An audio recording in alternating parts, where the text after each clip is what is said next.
Hi, my name is Jorge Rosas.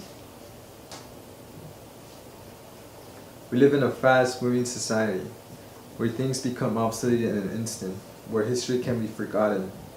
Los Angeles has a vast historical story, and one of the most historical places resides in the east side of Los Angeles, in a small community known as Boyle Heights.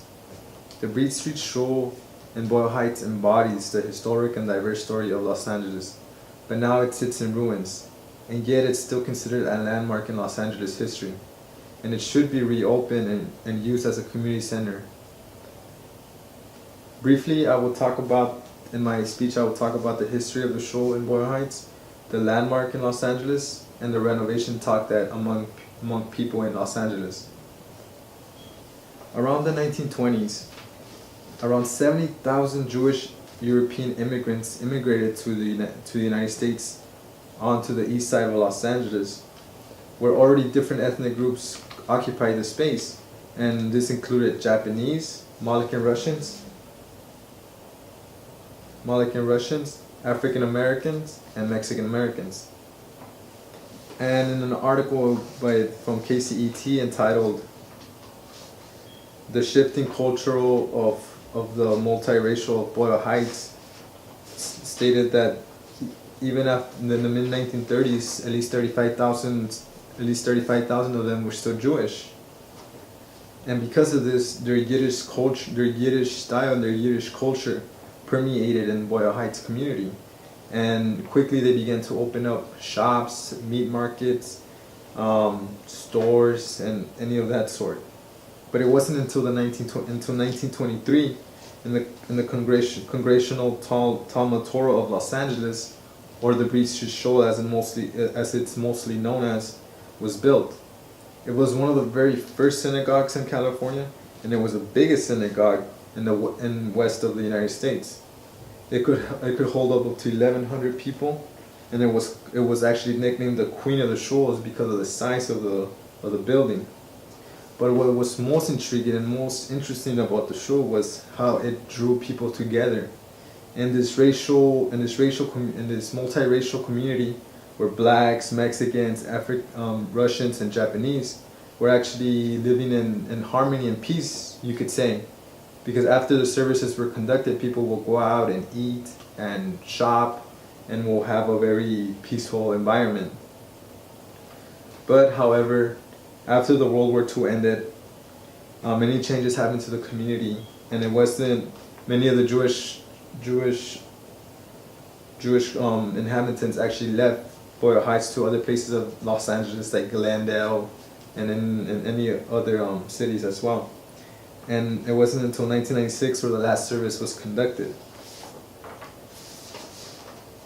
To many, the show is still regarded as a landmark in Los Angeles history. After the peak of the Breed Street Show, at least 30 synagogues were open, and by the late 70s, most of them were sold to other churches or they were sold to markets. And the show became the last one standing in Boyle Heights, and it still remains the last one standing to this day.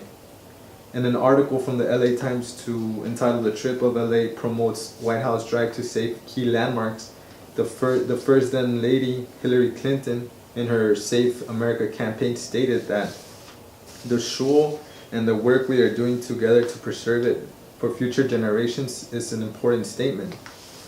So it's no secret that the show is a vastly important landmark in Los Angeles history.